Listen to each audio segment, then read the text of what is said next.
Saya angkat nama saya. Assalamualaikum warahmatullahi wabarakatuh. Kami dari kelompok 5 akan mempresentasikan tentang peranan teknologi informasi di PT Pos Indonesia. Sebelumnya, perkenalkan nama saya Sabila Anugrah Fala, nomor absen 27 selaku moderator. Teman saya Reni Nurifa Febrianita, nomor absen 26 selaku pemateri. Yang ketiga, Nur Holifa, nomor absen 23 selaku pemateri, dan yang terakhir Muhammad Rizky Fali, nomor absen 21 selaku pemateri. Sebelumnya, saya akan menjelaskan tentang definisi teknologi informasi menurut para ahli. Yang pertama, menurut Tata Sutabri, teknologi informasi adalah suatu teknologi yang digunakan untuk mengolah data, termasuk memproses, mendapatkan, menyusun, menyimpan, memanipulasi data dalam berbagai cara untuk menghasilkan informasi yang berkualitas, yaitu informasi yang relevan, akurat, dan tepat waktu, yang digunakan keperluan pribadi, bisnis, dan pemerintahan, dan merupakan informasi yang strategis untuk pengambilan keputusan. Yang kedua, menurut Darmawan, teknologi informasi adalah hasil rekayasa manusia terhadap proses penyampaian informasi dari pengirim ke penerima, sehingga lebih cepat, lebih luas, lebih lama penyimpanannya. Yang ketiga, menurut Ricardis Eko Indrajit, teknologi informasi adalah suatu teknologi yang berhubungan dengan pengolahan data menjadi informasi dan proses penyaluran data atau informasi tersebut dalam batas-batas ruang dan waktu.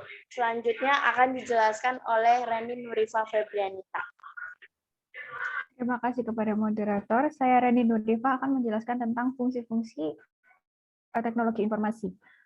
Yang pertama yaitu ada menangkap atau capture, yaitu dapat diartikan sebagai menginput. Misalnya, kita menerima inputan dari mic, keyboard, scanner, dan lain-lain. Kedua adalah mengolah atau processing. Mengolah atau processing itu data memasukkan yang diterima untuk menjadi informasi. Pengolahan dan pemrosesan data dapat berupa mengkonversi, menganalisis, dan menghitung atau kalkulasi. Yang ketiga adalah menghasilkan atau generating. Menghasilkan atau mengorganisasikan informasi ke dalam bentuk yang berguna atau laporan yang dapat dimengerti oleh orang lain. Misal laporan, tabel, grafik, gambar, dan lain-lain. Keempat yaitu ada menyimpan atau storage, yaitu merekam atau menyimpan data dan informasi dalam suatu media yang dapat digunakan untuk keperluan lain. Contohnya menyimpan ke dalam hard disk, flash disk, tape, atau lain-lain. Yang kelima adalah mencari kembali atau retrieval. Itu adalah menelusuri dan mendapatkan kembali informasi atau mengcopy data dan informasi yang sudah tersimpan. Misalnya mencari data penjual yang sudah disimpan sebelumnya. Yang keenam dan yang terakhir adalah mentransmisi atau transmission, yaitu mengirimkan data dan informasi dari suatu lokasi ke lokasi lain melalui jaringan komputer. Misalkan mengirim data penjualan dari user A ke user lainnya. Kemudian ada 4 peranan yang mendasar dalam teknologi informasi di sebuah perusahaan. Yang pertama ada fungsi operasional. Fungsi operasional ini akan membuat struktur organisasi menjadi lebih menjadi lebih ramping setelah diambil alih fungsinya oleh teknologi informasi. Karena sifat penggunaan yang menyebar di seluruh fungsi organisasi, unit terkait dengan manajemen teknologi informasi akan menjalankan tugasnya sebagai supporting agency, di mana teknologi informasi dianggap sebuah tim infrastruktur. Yang kedua adalah fungsi monitoring and control, yaitu keberadaan teknologi informasi akan menjadi bagian yang tidak terpisahkan dengan aktivitas di level manajerial banded di dalam setiap fungsi manajemen. Kemudian sehingga struktur organisasi unit terkait dengannya harus dapat memiliki span of control atau peer relationship yang memungkinkan terjadinya interaksi efektif dengan para manajer di perusahaan terkait. Yang ketiga adalah fungsi planning dan decision.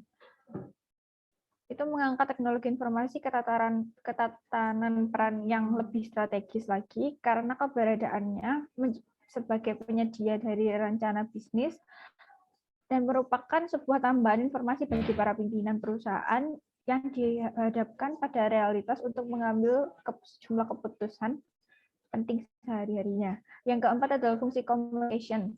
Secara prinsip termasuk ke dalam film infrastruktur. Dalam era organisasi modern, di mana teknologi informasi ditempatkan posisinya sebagai sarana atau media individu perusahaan dalam berkomunikasi, berkolaborasi, berkooperasi, dan berinteraksi. Yang selanjutnya akan dijelaskan oleh Saudari Nur Khalifah.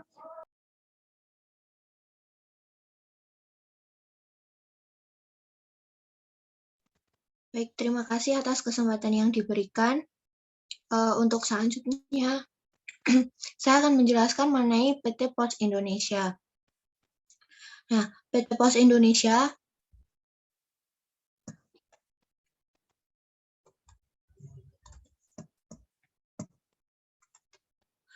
merupakan sebuah badan usaha milik negara Indonesia yang bergerak di bidang layanan pos. Saat ini, bentuk Badan Usaha Pos Indonesia merupakan perseroan terbatas dan sering disebut dengan PT Pos Indonesia.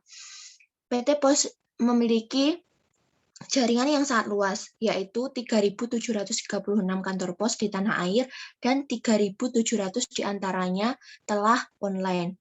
Jaringan yang luas itu merupakan modal bagi PT Pos untuk menjadi media strategis dalam menjual dan mendistribusikan barang atau jasa dengan memanfaatkan kemajuan teknologi yang ada. Jadi PT Pos Indonesia merupakan perusahaan dalam perseroan terbatas, akan tetapi belum go public karena PT Pos Indonesia itu belum memiliki saham yang terbuka sehingga belum ada di Bursa Efek Indonesia. Nah, untuk selanjutnya mengenai inovasi Pos Indonesia dalam menghadapi revolusi industri 4.0. Nah, di era industri 4.0, dalam menghadapi tantangan disrupsi yang menjadi mimpi buruk bagi setiap perusahaan, maka PT Pos Indonesia memperkuat strategi bisnis mengikuti arus perkembangan digital.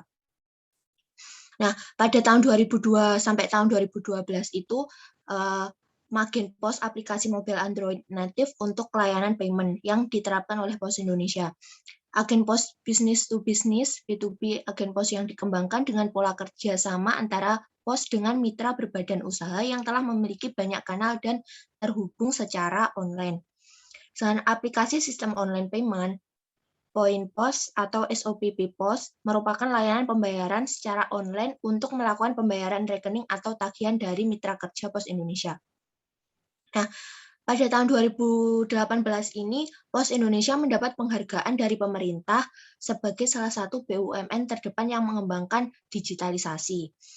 Nah, oleh sebab itu, pada tahun 2019, PT Pos menghadirkan Pos Giro Mobile, aplikasi COD, sistem institusi berbasis media sosial. Nah, mulai tahun 2019, aplikasi digital yang ada di Pos Indonesia itu bernama PosPay. Itu bisa di-download di Play Store maupun App Store. Nah, Pos Giro Mobile adalah platform digital berbasis rekening Giro Pos yang diberikan kepada pemilik rekening Giro Pos. Dapat melakukan pembayaran listrik juga pengiriman uang melalui layanan Wesel Pos Instan. Nah, aplikasi COD Cash on Delivery metode pembayaran di mana pembeli membayar pesanan secara tunai. Nah, sedangkan institusi atau customer to customer transaksi retail daring berbasis media sosial. Mayoritas pelaku institusi adalah UMKM yang berada di suburban atau rural. Pos Indonesia juga bekerja sama dengan Telkom dalam membangun jaringan teknologi untuk mendukung kegiatan digitalisasi Pos Indonesia. Kerjasama ini merupakan sinergi membangun infrastruktur backbone logistik dalam era e-commerce. Nah, PosPay ini pada Juli tahun 2021 mendapatkan salah satu aplikasi digital di Indonesia yang mendapatkan award, dan ini merupakan tampilan postpay, mulai dari login atau ya jika belum mempunyai akun di postpay maka bisa membuat akun. Nah, tampilan menu utama di postpay itu ada beberapa transaksi seperti Wesel instan, PLN, Telkom, belanja online dan lain sebagainya. Nah, untuk saldo postpay sendiri itu bisa melakukan top up melalui m-banking. Nah, minimal saldo untuk top up yaitu sebesar Rp20.000. Dan untuk perolehannya sendiri mendapatkan saldo sebesar Rp20.000 ditambah poin sebesar Rp10.000 poin. Nah, saat ini PT Pos Indonesia sedang gencar mempromosikan postpay ke berbagai kalangan. Pada saat ini untuk penyebaran postpay itu melalui SPG. Nah, dari SPG itu bisa memasarkan postpay ke kalangan masyarakat Indonesia yang belum mengenal apa itu postpay. Seperti itu. Untuk selanjutnya akan dijelaskan oleh Saudara Muhammad Rizky Fali. Oke, terima kasih atas waktunya. Saya akan menjelaskan tentang beberapa aplikasi yang ada di PT Pos Indonesia.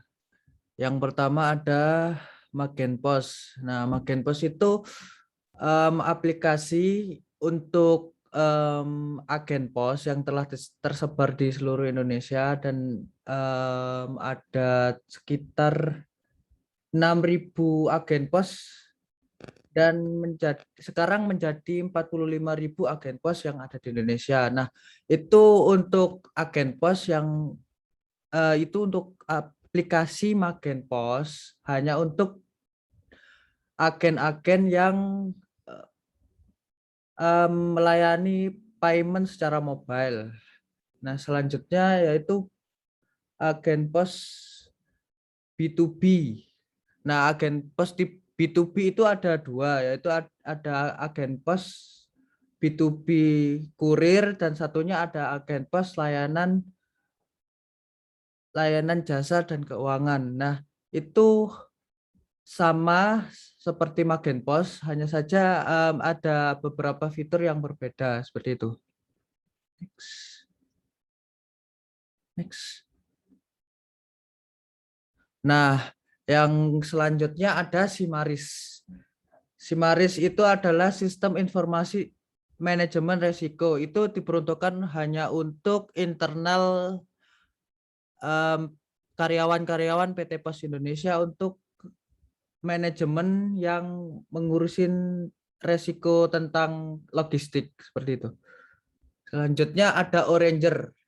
Nah, Oranger ini fiturnya hampir sama dengan COD C2C. Hanya saja Oranger ini menjemput atau mengambil kiriman dari pelanggan dan itu dibayar untuk jemputnya itu bayarnya di situ, kalau untuk pick up-nya bayarnya di situ, kalau jemput nanti nggak usah bayar lagi. Selanjutnya ada postpay yang dijelaskan tadi untuk pembayaran ya pembayaran seperti tagihan listrik, PDAM, cicilan motor, mobil, BPJS, pembelian pulsa, token listrik juga bisa gitu. Seperti itu kalau postpay. Selanjutnya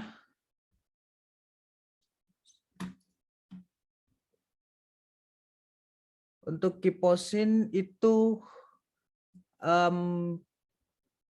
lebih ke digitalisasi front end dan pickup activity. Jadi itu untuk memantau aktivitas kurir untuk internal PT Pos Indonesia sendiri seperti itu. Selanjutnya yaitu COD situsi pos. Nah, COD situsi itu lebih ke diperuntukkan untuk pelanggan yang ingin mengambil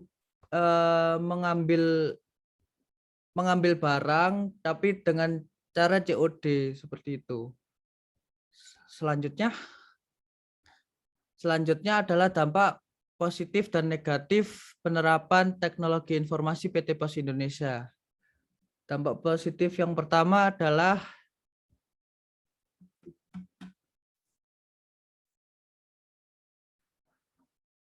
menjangkau konsumen lebih luas karena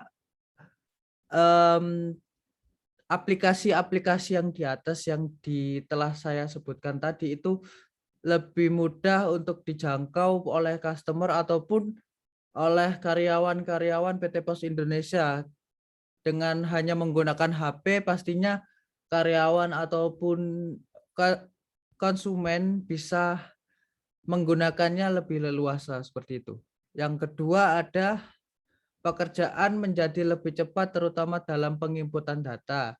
Nah, karena dalam transaksi atau jasa dalam aplikasi mobile, pastinya input data yang telah di record itu pasti akan masuk ke database langsung seperti itu. Selanjutnya yang ketiga adalah pekerjaan atau data lebih mudah dipantau. Nah, setelah menginput seperti yang nomor 2 itu pastinya kita dapat memantau data dari customer ataupun data dari karyawan yang telah menginput data melalui mobile tersebut. Nah, selanjutnya ada dampak negatif dari aplikasi tersebut. Yang pertama ada pekerjaan menjadi lebih banyak. Nah, itu pekerjaan menjadi lebih banyak menjadi kelemahan karena kalau ada beberapa data yang bocor, pastinya tim IT langsung bekerja lebih keras untuk memproteksi data-data dari konsumen ataupun karyawan yang telah menginput data. Pastinya tim IT butuh waktu yang lama untuk memproteksi data-data yang akan masuk seperti itu. Yang kedua, data rawan bocor. Nah, data rawan bocor ini bisa disebabkan oleh hacker yang iseng masuk ke database dan mengambil data untuk dijual di deep web ataupun ya data deep web ataupun web-web yang akan menyalurkan data-data yang telah bocor. Selanjutnya ada data bisa saja salah input. Nah, konsumen ataupun karyawan itu bisa saja salah input ataupun typo dalam penginputan data tersebut. Seperti itu. Selanjutnya saya kembalikan ke moderator. Terima kasih. Baik, terima kasih kepada para pemateri. Sekian dari presentasi dari kelompok kami. Lebih dan kurangnya kami mohon maaf. Wassalamualaikum warahmatullahi wabarakatuh.